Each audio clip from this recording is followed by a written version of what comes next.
1892, London. The night was suffocating. You are scrubbing a floor until your fingers bleed, praying the shadows swallow you whole.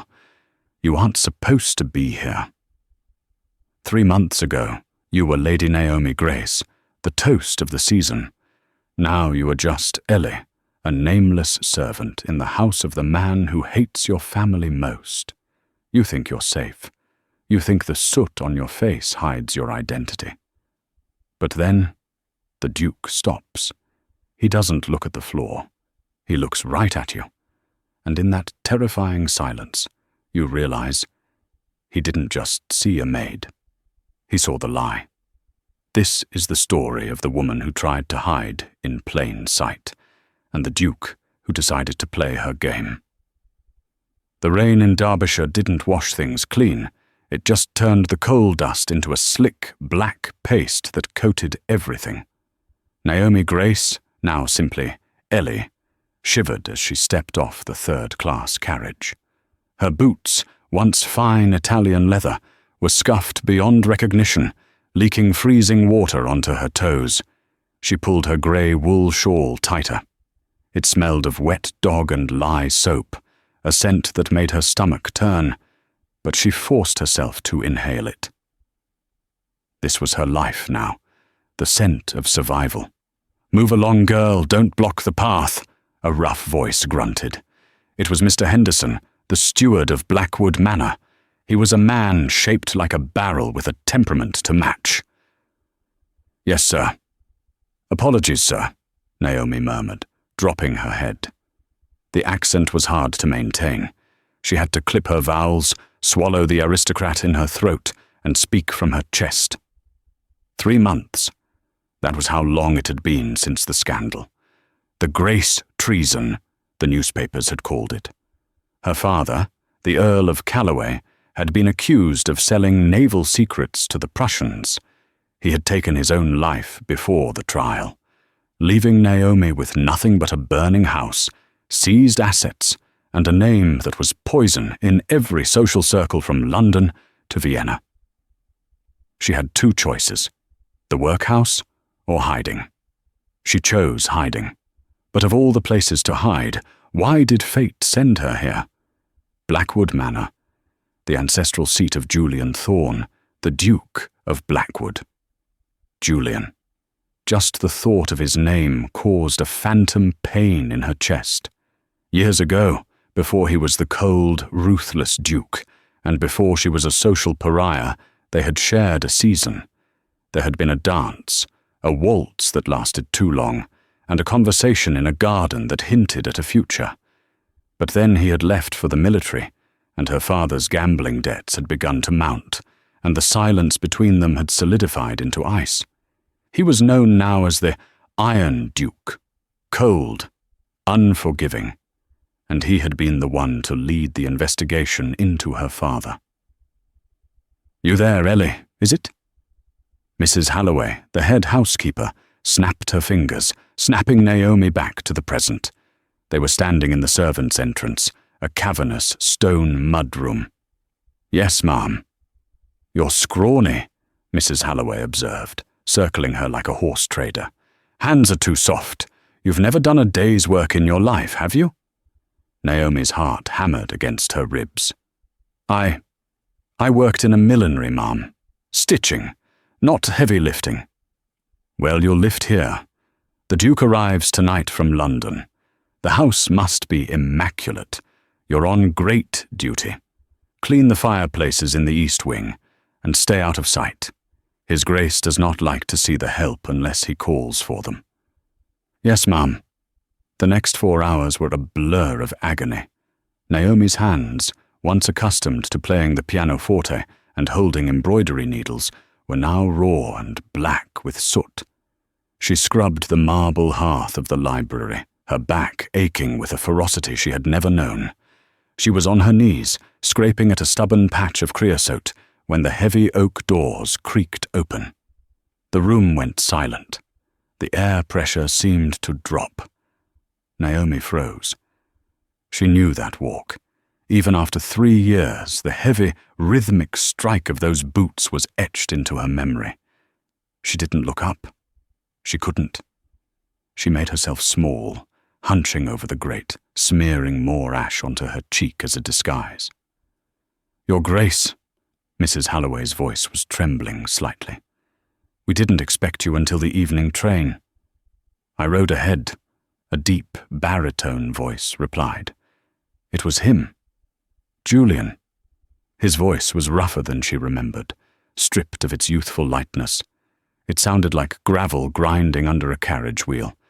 "Leave me. I require whiskey and silence." "Of course, Your Grace." "Ellie," Mrs. Holloway hissed. "Out. Now." Naomi scrambled to her feet, keeping her head bowed so low her chin touched her chest. She grabbed her bucket and brush, her knuckles white. She moved toward the servant's door, her heart beating so loud she was sure it echoed off the vaulted ceiling. She was almost there, almost safe. "Wait." The single word was like a whip crack. Naomi stopped. She didn't turn. She stared at the intricate pattern of the Persian rug, praying to a god she felt had abandoned her long ago. "You missed a spot," the Duke said. Naomi swallowed dryly. She turned slowly, keeping her eyes fixed on his boots. They were mud-splattered, riding boots. "Begging your pardon, Your Grace. I will attend to it immediately." She dropped back to her knees, crawling toward the hearth. She could feel his eyes on her. It was a physical weight, burning into the back of her neck. She scrubbed at the clean stone, her hands trembling. "Please don't look at me. Please don't look at me." She sensed him move. He didn't walk away. He walked toward her. The boots stopped inches from her hand. "Stand up," he commanded. Naomi's breath hitched. "Sir, I—" "Stand up." Slowly, painfully, she rose. She kept her gaze on his cravat. It was slightly crooked. "Look at me." She couldn't disobey a direct order. Not if she wanted to keep this job. Not if she wanted to eat. Naomi Grace lifted her head. Time unspooled. Julian Thorne was more terrifyingly handsome than the newspapers suggested. His dark hair was wind-blown, his jaw set in a line of granite. But his eyes, those piercing, storm-grey eyes, widened by a fraction of an inch. He looked at the smudge of soot on her nose. He looked at the rough servant's cap covering her golden hair. He looked at her chapped lips. For a second, she saw recognition flash like lightning. He knew. He knew exactly who she was. The daughter of the traitor. The woman he had once courted. Naomi braced herself for the explosion. She waited for him to shout, to call the constable, to have her thrown out into the rain. But the explosion never came. Julian's face smoothed over into an unreadable mask. His eyes narrowed, the warmth vanishing, replaced by a cold, calculating curiosity. "What is your name?" he asked softly. "Ellie, Your Grace," she whispered. "Ellie," he repeated, rolling the name around his mouth as if tasting the lie. "You have unusual eyes for a housemaid, Ellie." "They're just eyes, sir." "Violet," he corrected. "Rare. I once knew a woman with eyes that shade." Naomi stopped breathing. Julian stepped closer, invading her personal space. He smelled of rain, expensive tobacco, and danger. He leaned down, his voice dropping to a murmur that only she could hear. "Clean the grate, Ellie, and then bring the whiskey to my study. You are promoted. You will be serving me personally this evening." He turned on his heel and walked away, leaving Naomi standing in the ashes, her heart pounding a frantic rhythm against her ribs. He knew, and for some reason, he was going to torture her with it. The servants' quarters were buzzing with gossip. "Promoted? On your first day?" Mary, a scullery maid with red hands and a suspicious nature, glared at Naomi over a bowl of watery stew. "It's unnatural. What did you do? Flash your ankles at him."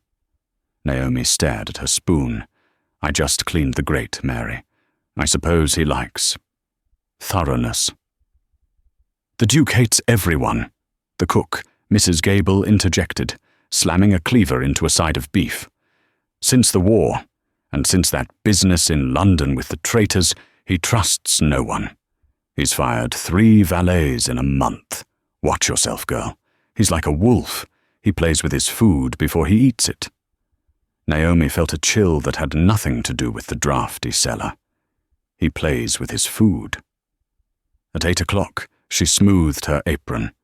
She had scrubbed her face raw, removing the soot, hoping that perhaps looking clean would make her blend in more, not less. She knocked on the heavy mahogany door of the private study. "Enter." She slipped inside. The room was dimly lit, illuminated only by the fire she had cleaned earlier, and a single lamp on the desk. Julian was sitting there, reviewing a stack of ledgers. He had discarded his coat. He was in his shirt sleeves, the white linen stark against the gloom. "The whiskey, Your Grace," Naomi said, her voice steady despite her fear. She placed the crystal tray on the side table. "Pour it." He didn't look up. Naomi's hand shook as she lifted the decanter. The heavy crystal clinked against the glass, a singular, sharp sound in the quiet room. "You're trembling," Julian observed. He finally looked up, leaning back in his leather chair. He watched her with that same predatory intensity. "I am nervous, Your Grace. It is an honor to serve you." "Is it?" He stood up. He was tall, towering over her. He walked around the desk, closing the distance. "Tell me, Ellie. Where are you from?" "The north, sir. Near York." A lie she had rehearsed 1,000 times. "York," he mused. "And your parents?" "Dead, sir. Fever. Tragic." He took the glass from her hand. His fingers brushed hers, calloused skin against her raw knuckles. The contact sent a jolt of electricity through her that was almost painful. "You speak very well for a girl from York whose parents died of fever. Your diction is impeccable." "My mother was a governess," Naomi lied quickly. "She taught me to speak proper." "Properly," he corrected. "Properly," she whispered. Julian took a sip of the whiskey, his eyes never leaving hers. "I have a task for you. My previous valet was incompetent at organizing my correspondence. I need someone who can read quickly and sort the wheat from the chaff. Can you read, Ellie?" "A little, sir. Don't lie to me." His voice dropped an octave, dangerous and soft. "I saw you glancing at the titles on the shelves when you came in. You were reading the spines. Dante, Milton, Plato." Naomi stiffened. He was trapping her. "I can read, Your Grace." "Good. Sit." He pointed to the chair opposite his desk. "Sir, it wouldn't be proper." "Sit." Naomi sat. She perched on the edge of the velvet chair, feeling like an imposter in her coarse grey dress. Julian shoved a stack of letters toward her. "These are invitations. Balls, galas, charity dinners. The vultures of London society trying to pick at my bones. Read them. Tell me which ones are worth my time." Naomi looked at the letters. The handwriting was familiar, the looping scripts of the ton. She saw names she knew. Lady Margaret Fortescue, the Earl of Derby, people she had dined with, people who had turned their backs on her the moment her father was accused. She picked up the first one. "An invitation from Lady Genevieve Sterling, a masquerade ball in honor of her birthday." Julian let out a dark laugh. "Genevieve, the woman has been trying to trap me into marriage for 3 seasons. What does she say?" Naomi read the flowery prose. "She promises a night of mystery and unmasking where hearts may be revealed." "Garbage," Julian muttered. "Burn it." Naomi hesitated. "She also mentions that Lord Harrington will be there, the Minister of Defence." Julian froze. The atmosphere in the room shifted instantly from mocking to deadly serious. Harrington. Yes, sir. Keep that one. He looked at her, his expression unreadable. You have a sharp eye for politics, Ellie. Most maids would have focused on the masquerade. I thought the minister might be important to a man of your station. Julian leaned forward, resting his elbows on the desk. Tell me, Ellie. Do you miss it? Miss what, sir? The masquerades, the silk dresses, the music. Naomi's heart stopped. He wasn't just hinting anymore. He was dangling the truth in front of her face. I don't know what you mean, Your Grace, she said, her voice barely a whisper. I have never worn silk. Julian stood up abruptly, the chair screeching against the floor. He walked to the window, looking out at the rain-lashed night. I knew a woman once, he said, his back to her. Naomi Grace. She was the most beautiful creature in London, proud, intelligent, and the daughter of a monster. Naomi gripped the arms of the chair so hard her fingernails cracked. She said nothing. They say she disappeared, Julian continued. Some say she fled to France. Some say she threw herself into the Thames. But I never believed that. She was a survivor. She was the kind of woman who would walk through hell if she had to. He turned around. The firelight cast half his face, in shadow. If she were here, right now, do you know what I would say to her? Naomi felt tears pricking her eyes. She fought them back. No, Your Grace. I would ask her, Julian said, walking slowly back toward her. Why she didn't come to me. Why she thought I would believe the sins of the father stained the daughter. He stopped in front of her. He reached out, his hand hovering near her chin, as if he wanted to tilt her face up again. But he pulled back at the last second. But she isn't here, is she? Just you, Ellie from York. Just Ellie, she choked out. Very well, Ellie, you may go, but be back here at 6 a.m. sharp. We have work to do. And Ellie? Yes, Your Grace. Don't try to run. The roads are flooded, and I have men watching the gates. You are safe here, as long as you stay where I can see you. Naomi fled to the room. She ran down the servants' corridor, her breath coming in sobbing gasps. He knew. He absolutely knew. But he hadn't exposed her. Why? Was he keeping her as a prisoner, a plaything? Or was he protecting her from something worse? As she reached her tiny attic room, she didn't notice the shadow detaching itself from the alcove near the kitchen. Mr. Henderson, the steward, stepped into the light. He held a piece of paper in his hand, a telegram. He looked at the direction Naomi had run, then down at the paper. Reward, £500, for information leading to the capture of Lady Naomi Grace, wanted for questioning regarding the Calloway treason. Henderson smiled, revealing yellow teeth. Well, well, he whispered. Looks like the little bird has flown right into the cage. The dawn at Blackwood Manor did not break. It bruised the sky with a sullen, purple light. For Naomi, the day began not with the sun, but with the chime of the scullery clock at 4 in the morning. Her hands, once celebrated in society columns for their dexterity on the ivory keys of a grand piano, were now swollen. The lye soap had cracked the skin across her knuckles, creating a road map of red fissures that stung every time she plunged them into the wash basin. She stood in the cavernous laundry room, the air thick with the smell of wet wool and starch. Scrub, wring, repeat. It was a meditative torture. It allowed her mind to drift back to the library, to Julian's eyes. Why hadn't he exposed her? Daydreaming again, are we? The voice slithered out from the shadows behind the drying racks. Naomi jumped, dropping a wet linen sheet into the murky water. Mr. Henderson, the steward, stepped into the pale gaslight. He was a man who moved with surprising quietness for his bulk. He held an apple in one hand, carving a slice with a small, silver penknife.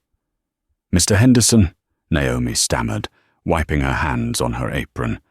The linens for the guest wing need to be pressed before noon." "The guest wing," Henderson repeated, his eyes gleaming with a malice that made Naomi's blood run cold. He took a slow, crunching bite of the apple. "Big dinner tonight. Important guests. Lady Genevieve Sterling, Lord Harrington. Big names from London." Naomi felt the blood drain from her face. Harrington, the man who had signed the warrant for her father's arrest. If he saw her, if he recognized her. "You look pale, Ellie," Henderson said, stepping closer. He smelled of stale port and unwashed clothes. "Nervous?" "I am just tired, sir." "Tired." He chuckled, a wet, rasping sound. "You know, I was reading the London papers yesterday.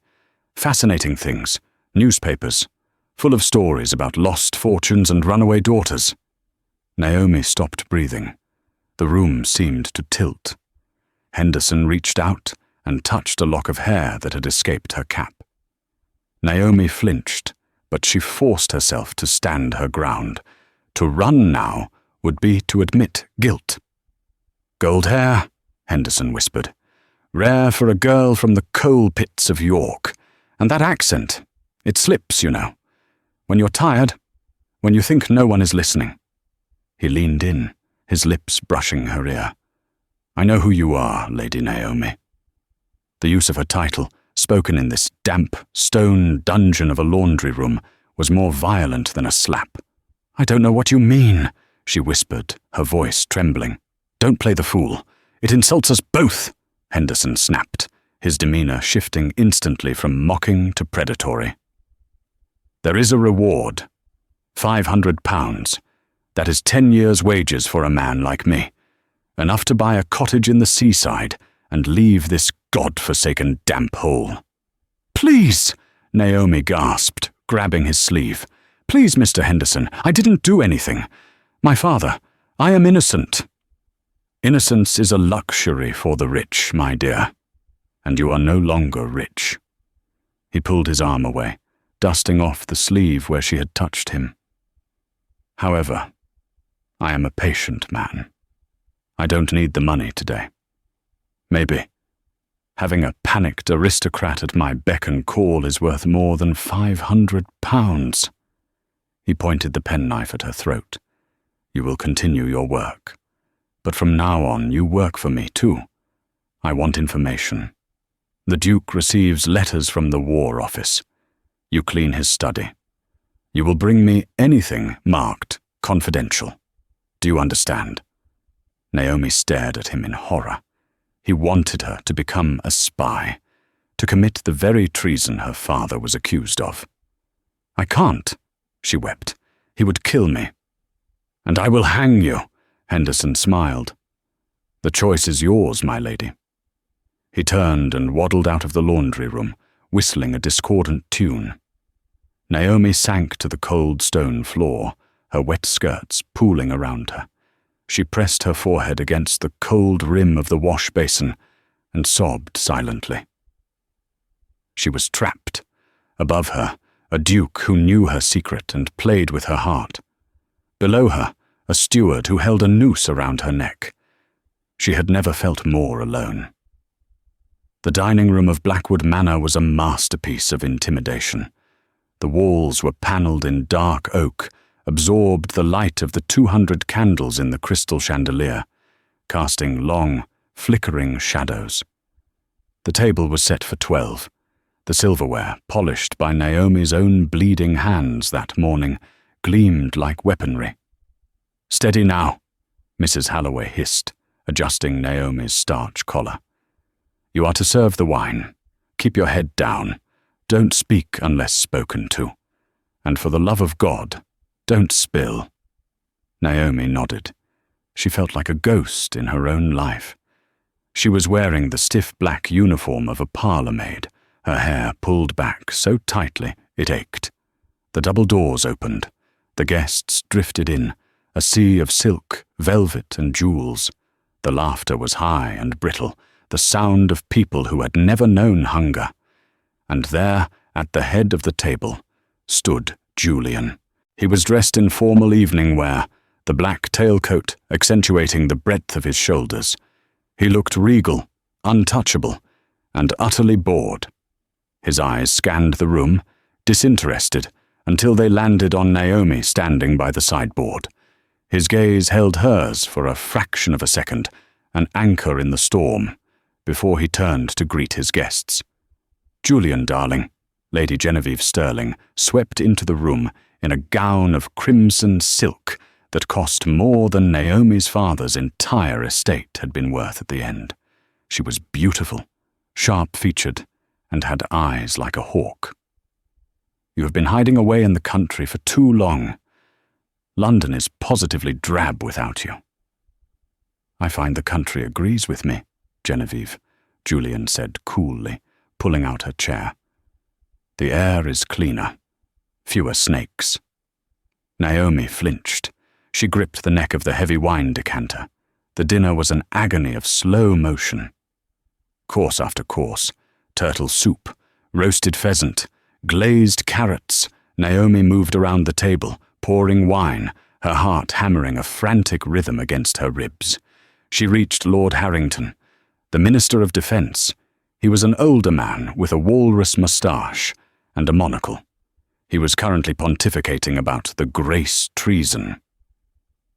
"A complete rot in the aristocracy," Harrington was saying, stabbing a piece of pheasant. "Grace fooled us all, sold the naval schematics for a gambling debt. Coward took the easy way out, too. Suicide." "And the daughter?" Lady Genevieve asked, sipping her wine. "Any sign of her?" Naomi's hand shook. A single drop of red wine fell onto the white tablecloth near Harrington's elbow. It bloomed like a bloodstain. Harrington looked down. "Clumsy girl," he barked. "Apologies, my lord." "1,000 apologies," Naomi whispered, grabbing a napkin to dab at it. "Leave it," Harrington snapped. He looked up at her, squinting through his monocle. "Have we met, girl? You look familiar." The room went silent. The clinking of silverware stopped. Naomi froze. She felt the blood drain from her face. She couldn't move. She couldn't breathe. "She is a maid, Harrington." Julian's voice cut through the silence like a blade. He didn't raise his voice, but the authority in it was absolute. "You have likely seen 1,000 like her, and noticed none of them. Do not harass my staff." Harrington huffed, turning back to his plate. "Just a resemblance. There was a girl in the scullery at the club. Never mind." Naomi let out a breath she didn't know she was holding. She moved to step back, to retreat into the shadows. "Ellie," Julian said. She stopped. He was looking at her. He held up his empty glass. "You haven't poured for me." It was a test. She knew it. He was daring her to come close to him in front of these people, to prove she could handle the fire. She walked to the head of the table. Her hand was trembling violently now. As she leaned in to pour the dark red vintage, the heavy silver bracelet she wore, a cheap servant's bangle, clinked against the fine crystal. Clink, clink, clink. The sound was deafening in the quiet room. "You are shaking," Julian said softly. "I am sorry, Your Grace." Suddenly, Julian's hand shot out. He covered her hand with his own, steadying the bottle. His skin was warm, his grip firm. It was a shocking breach of etiquette, a duke touching a servant's hand at the dinner table. Lady Genevieve audibly gasped. Harrington dropped his fork. Julian didn't look at them. He looked only at Naomi. His thumb brushed the pulse point of her wrist, feeling the frantic rabbit heartbeat there. "Breathe," he commanded, his voice low and intimate, meant only for her. "You are safe. Pour." Naomi drew a shuddering breath. She focused on his hand, on the strength of it. She poured the wine. Not a drop spilled. "Thank you, Ellie," he said, releasing her. She retreated to the wall, her legs feeling like jelly. "My word, Julian," Genevieve laughed nervously. "You are awfully hands-on with your domestics." "Good help is hard to find, Genevieve," Julian replied, taking a sip of the wine, his eyes still tracking Naomi as she exited the room. "And some things are too precious to let fall." Later that night. The house was finally asleep. The candles were snuffed out. Naomi was in the gallery, collecting the empty glasses. She felt exhausted, drained to her very soul. "You almost broke." She spun around. Julian was standing in the doorway, leaning against the frame. He had loosened his tie, and his hair was tousled. He looked tired, but his eyes were blazing. "Lord Harrington recognized me," Naomi whispered. "Or he almost did. Harrington is a fool. He sees only what he expects to see. He expects a traitor's daughter to be in France, not serving him pheasant." Julian walked into the room. The moonlight streaming through the high windows turned the dust motes into silver glitter around him. "Why did you do that?" Naomi asked, her voice rising. "Touching my hand. You drew attention to me. You risked everything." "I steadied you," Julian countered, his voice hard. "You were about to drop the decanter. If you had dropped it, you would have drawn every eye in the room. You would have panicked, and then they would have seen you. Really seen you." He stopped inches from her. "I saved you, Naomi." "Don't call me that," she hissed, looking around frantically.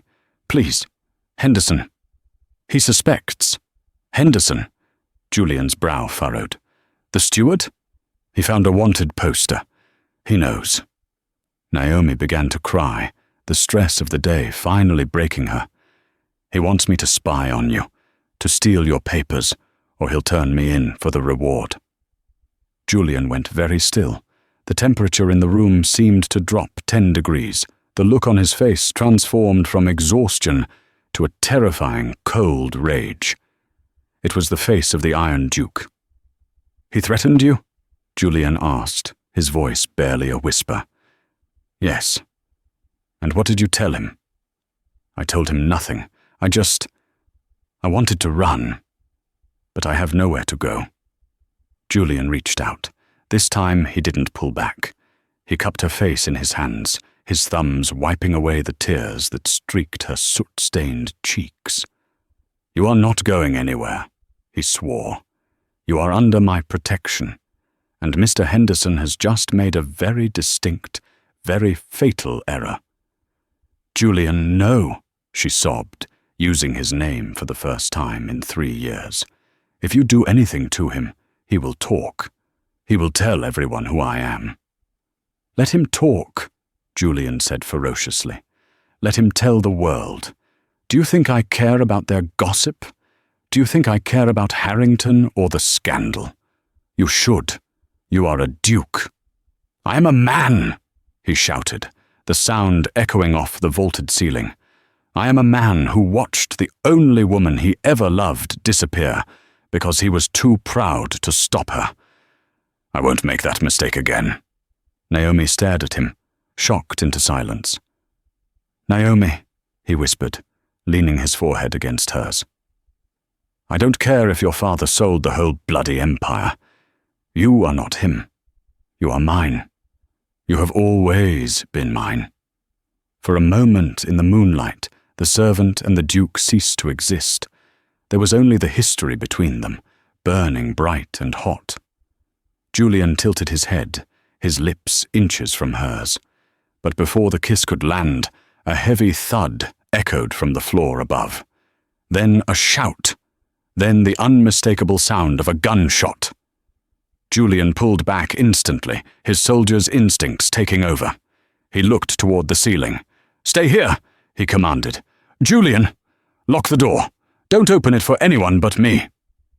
He turned and ran into the darkness of the corridor, leaving Naomi alone in the moonlight, the echo of his confession hanging in the air, and the smell of gunpowder drifting down from the upper floors. The echo of the gunshot didn't fade. It seemed to be absorbed by the heavy tapestries, trapped in the weave of the house itself. Naomi stood frozen in the moonlit gallery. Her hands were clamped over her mouth to stifle a scream. "Stay here," Julian had said. "Lock the door." But she couldn't. The silence that followed the shot was heavier than the noise itself. It was a suffocating, wet silence. She moved toward the double doors. Her servant's shoes, usually so noisy on the parquet, were silent now, dampened by her fear. She opened the door a crack. The grand staircase loomed ahead, a spiral of shadow. "He's dead." The voice drifted down from the landing. It was Lord Harrington. His voice wasn't panicked. It was annoyed, clipped as if he had found a smudge on his silverware. "Don't touch anything," Julian's voice replied. It was ice cold, the voice of the commander who had led men into the cannons at Khartoum. "Get back to your room, Harrington. This is a matter for the local constabulary, not the ministry. A man is dead in your study, Blackwood, shot with your own pistol by the looks of it." Naomi felt her knees give way. She slumped against the doorframe. Julian's pistol. Minutes later, heavy footsteps descended the stairs. Julian appeared. He had shed his dinner jacket. His white shirt was rolled up to the elbows, and there was a dark, terrifying smear of red on his right cuff. He didn't go to the front door to call for help. He came straight to the gallery. He pushed the door open, locking it behind him instantly. He found Naomi huddled in the corner. Is it Henderson?" she whispered, her voice shaking so hard the words were barely formed. Julian nodded grimly. He crouched down, not touching her, conscious of the blood on his sleeve. "He was in my study. He had broken into the safe. He was holding a stack of documents when he was shot." "You didn't—" Naomi couldn't finish the sentence. "No," Julian said, his eyes hard. "I didn't kill him. But someone did. Someone who knew exactly where my service revolver was kept in the desk drawer. Someone who walked into that room, executed him, and walked out before I could get up the stairs." "The papers," Naomi gasped, remembering Henderson's blackmail. "He told me to steal papers, confidential letters from the War Office." "He had them in his hand," Julian said. "But here is the strange part, Naomi. He wasn't stealing money. There was a pouch of gold sovereigns in the open safe, untouched. He died clutching a file from 1889, the file on the Naval Inquiry." Naomi's heart stopped. 1889. That was the year my father was accused. "Yes." Julian stood up and began to pace, the adrenaline making his movements sharp and jagged. This wasn't simple blackmail, Naomi. Henderson wasn't just a greedy steward. He was working for someone. Someone who needed that file destroyed or retrieved. And when Henderson got greedy or sloppy, his handler removed him. "Lord Harrington is upstairs," Naomi said, the realization dawning on her like a cold sunrise. "He recognized me at dinner. He hated my father. He signed the warrant." Julian stopped pacing. He looked at Naomi, and for the first time, she saw genuine fear in the Iron Duke's eyes. Not fear for himself, but fear for her. "If Harrington is behind this," Julian said softly, "then you are in grave danger. Henderson knew who you were. If Harrington killed Henderson, he might have done it to silence him about you as much as the papers." "I have to leave," Naomi cried, scrambling to her feet. "I have to go. Tonight. I'll run into the woods." "You will die in the woods," Julian snapped, grabbing her shoulders. "It is freezing rain, and the police will be crawling over this estate in an hour. A runaway maid in the middle of a murder investigation?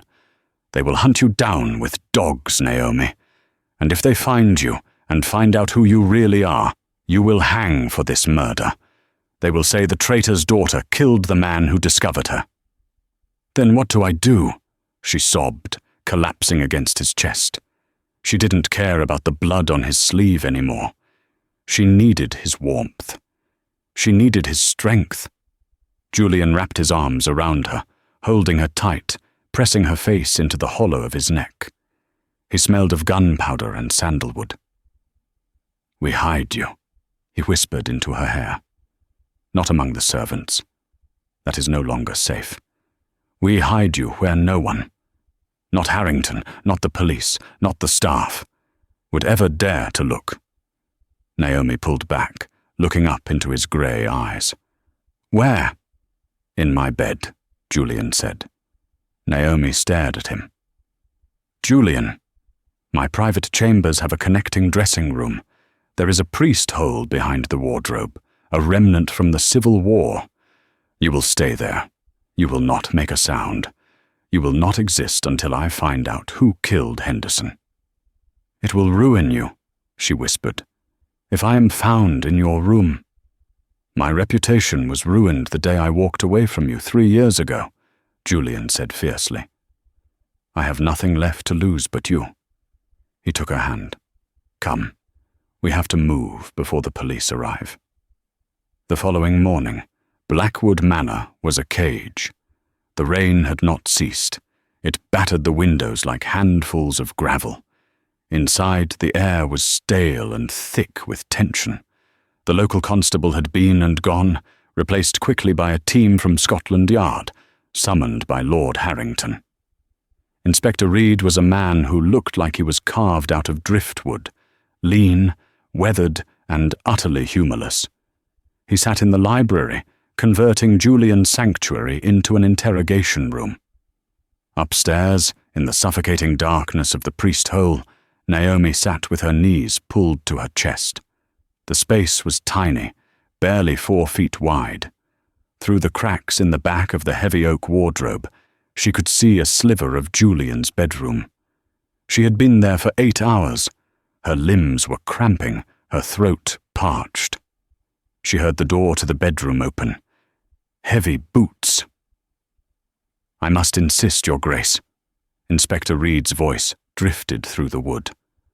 "I need to search the entire premises. A man has been murdered. A servant, no less. These crimes are usually domestic. A dispute over wages? A lover's quarrel? Search where you like, Inspector." Julian's voice was bored, languid. "But you are wasting your time in my dressing room. Henderson was killed in the study. The mud on the carpet suggests the killer entered from the terrace." "Perhaps," Reed murmured. Naomi could hear him opening drawers, shifting items on the vanity. "But we found something interesting in Henderson's room. A notebook. He kept detailed accounts of the staff. He seemed particularly interested in the new girl." "Ellie." No last name. Naomi stopped breathing. "Ellie," Julian repeated calmly. "The maid who cleans the grates. What of her?" "She is missing, Your Grace," Reed said sharply. "She was not in her bed this morning. Her things are gone. A fleeing suspect is usually a guilty one." "She likely ran out of fear," Julian countered. "A country girl hears a gunshot and sees a dead body. She is probably halfway to York by now. Or she is closer than we think." Naomi saw the shadow of the inspector move across the sliver of light. He was walking toward the wardrobe. "Please, God, please." "Open this, if you please," Reed commanded. "It is full of my linens, Inspector," Julian said, his voice tightening imperceptibly. "Is this necessary?" "Procedure, Your Grace." The wardrobe door creaked open. Naomi squeezed her eyes shut. She was pressed into the hollow space behind the false back panel. If he tapped on the wood, if he noticed the depth was wrong? "Shirts," Reed grunted.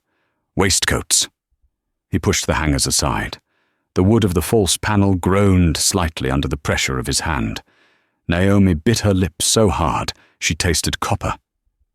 "Nothing," Reed concluded. He slammed the wardrobe door shut. Naomi let out a breath that was barely a ghost of sound. "I want a dragnet of the woods," Reed said, his voice moving away. If this Ellie is out there, I want her found. And Harrington is demanding an audience with you, Duke. He is in the morning room. Tell Lord Harrington I will be down shortly. I need to change my shirt." The door to the bedroom closed. Silence. Then a soft tapping on the wardrobe panel. Tap, tap, tap. "It's safe," Julian whispered. The panel slid open. Naomi tumbled out, gasping for air, her limbs trembling uncontrollably. Julian caught her before she hit the floor. He lowered her onto the thick rug, kneeling beside her. "They are hunting me," she whispered, clutching his lapels. "They think I did it." "It buys us time," Julian said. His face was pale, the strain showing in the dark circles under his eyes. "As long as they are looking for Ellie the maid in the woods, they aren't looking for Lady Naomi Grace in my walls." He reached into his pocket and pulled out a folded piece of paper. It was crumpled, stained with a dark, rusty smear. Blood. Henderson's blood. "I managed to take this from the pile before Reed secured the crime scene," Julian said. "It's a page from the file Henderson was stealing." Naomi's hands shook as she took the paper. It was a naval transcript, dated 3 days before her father's alleged treason. She scanned the dense text. Her eyes widened. "This," she stammered. "This is a transcript of a meeting between the Prussian attaché and Lord Harrington." "Read the bottom line," Julian urged. "Authorization for transfer of schematics approved by Minister H. Payment to be routed through the Callaway accounts to obscure origin." Naomi let out a strangled cry. "He framed him. Harrington sold the secrets himself. He used my father's bank accounts to hide the money." "Your father was the scapegoat," Julian said, his voice vibrating with suppressed fury. "Harrington has been the traitor all along. That's why he's here. He didn't come for the party. He came because he knew Henderson had found this file. Henderson was trying to blackmail Harrington, not me." "So Harrington killed him," Naomi whispered. "And now he's downstairs drinking your tea." "He is a cornered rat," Julian said. "And a cornered rat is dangerous. But we have the evidence now. We can clear your name, Naomi. We can give this to the inspector." "Inspector Reed works for the government." Naomi shook her head frantically. "If we give this to him, it might disappear. Harrington is the Minister of Defense. He controls the police." Julian grabbed her hand. "You are right.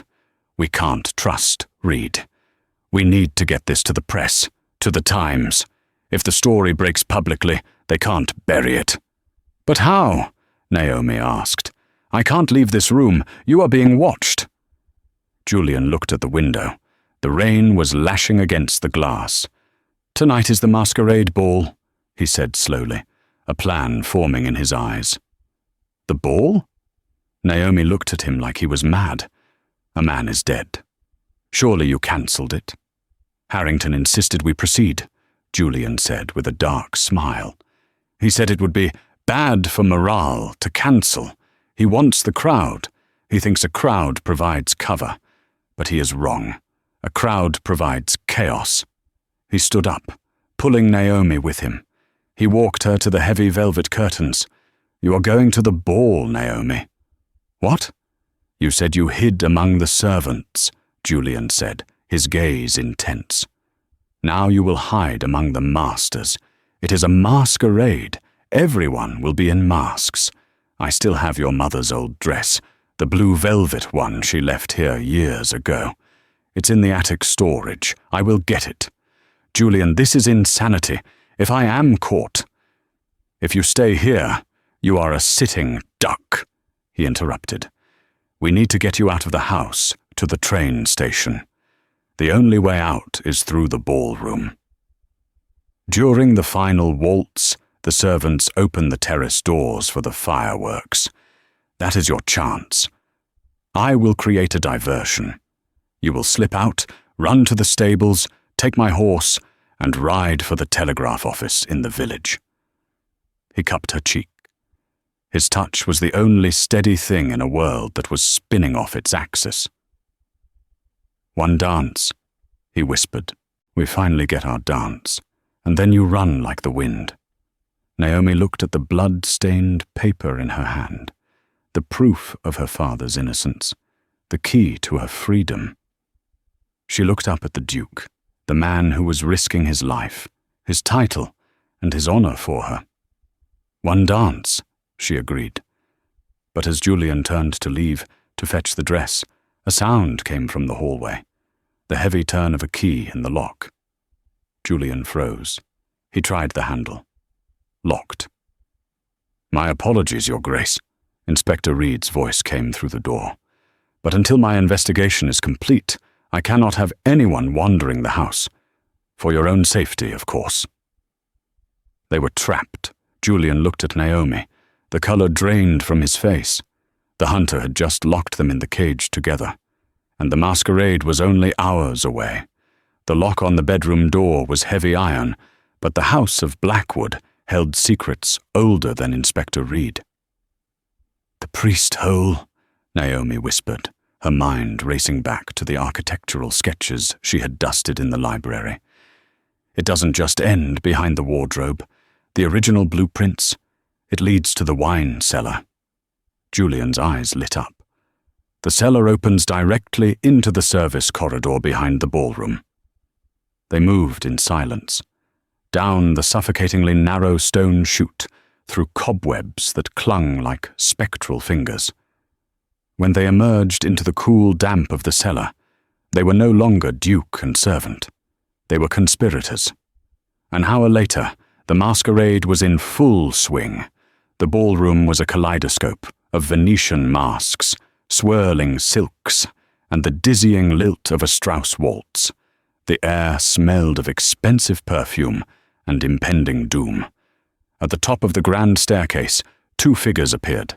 Julian wore a black domino mask, his presence commanding silence even without a word.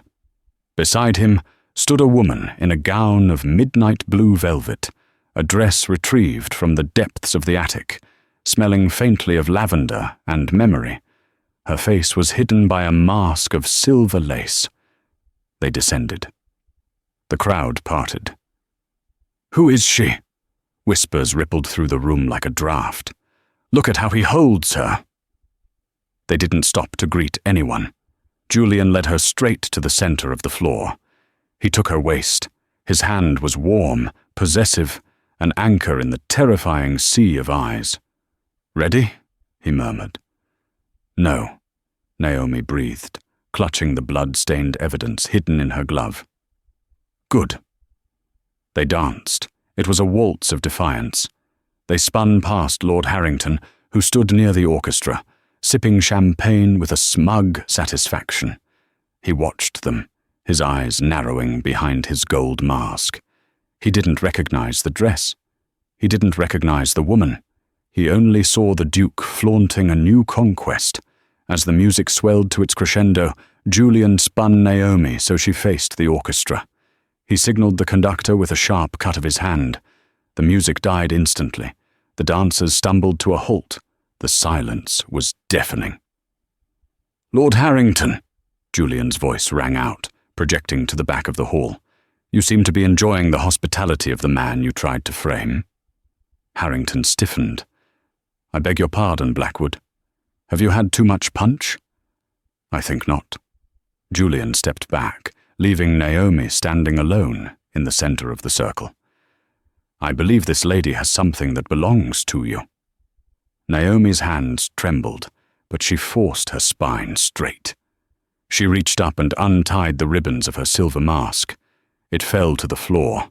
Gasps erupted. A glass shattered somewhere in the back. "Lady Naomi! The traitor's daughter!" Harrington's face went the color of ash. He lunged forward. "Seize her! She is a fugitive! Inspector Reed!" Inspector Reed emerged from the crowd, flanked by two constables. "Lady Naomi Grace," Reed barked, "you are under arrest for the murder of—" "I am not the murderer, Inspector," Naomi cried out, her voice clear and piercing. She pulled the crumpled, bloodied paper from her glove and held it high. "I am the witness. This document was in Mr. Henderson's hand when he died. It is signed by Lord Harrington. It authorizes the sale of the naval secrets. My father was innocent. Harrington killed him to cover his tracks, just as he killed Henderson to get this back." Harrington drew a pistol from his coat, a small, deadly derringer. "Lies! She's lying!" He aimed at Naomi, but he was too slow. Julian was already there. With the ferocity of the soldier he once was, the Duke tackled the minister. The gun went off, the bullet shattering the crystal chandelier above, sending a rain of glass down upon the screaming crowd. Julian pinned Harrington to the parquet floor, his forearm crushing the man's windpipe. "It's over, Harrington," Julian snarled. "The game is done." Inspector Reed picked up the fallen paper. He read the text, then looked at the signature. He looked at the sobbing Naomi, then at the pinned minister. "Constables," Reed said, his voice grim. "Take the minister into custody." As they dragged the cursing Harrington away, the room remained frozen. Naomi stood amidst the broken glass, her chest heaving. She looked at Julian, who was rising to his feet, brushing glass from his coat. He walked to her. He didn't care about the crowd. He didn't care about the whispers. He knelt before her, right there in the center of the ballroom, and took her scarred, servant's hands in his own. "You missed a spot," he whispered, brushing a tear from her cheek. Naomi laughed, a broken, beautiful sound. "I resign, Your Grace." "Accepted?" Julian smiled, pressing a kiss to her knuckles. "I have a vacancy for a duchess, however. The hours are long, but the company is significantly better. And that is the story of the lady who scrubbed floors to save her life, and the Duke who loved her enough to burn down his own world to protect her." Naomi Grace didn't just clear her name that night, she rewrote her destiny. They say that for years afterward, the Duchess of Blackwood would always personally inspect the fireplaces in the manor, just to remind herself that even in the ashes, you can find a diamond. What did you think of Julian's plan? Would you have been brave enough to walk into that ballroom? Let me know in the comments below. If you enjoyed this story of romance, betrayal, and justice, please hit that like button. It helps the channel immensely. And don't forget to subscribe and ring the bell so you never miss a scandal. I'll see you in the next story.